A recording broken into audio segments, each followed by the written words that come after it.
So I unboxed this phone yesterday, and guess what? I've put everything back into the box. It's going back. I will tell you why it's going back right now.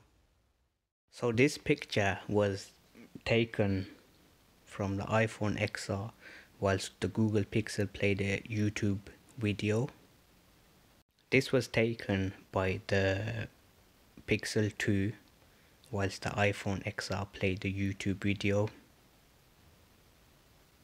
Don't get me wrong, but the iPhone XR is a brilliant looking phone, but the screen is a big letdown, unfortunately.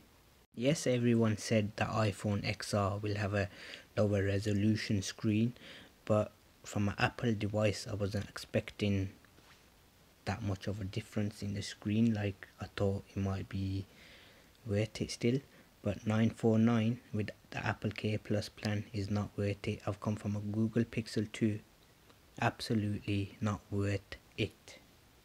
If you already own a phone that has higher resolution and more pixels than the iPhone XR, I would suggest you don't go for the XR. Everything else works perfectly fine on this phone, just the screen is a big letdown.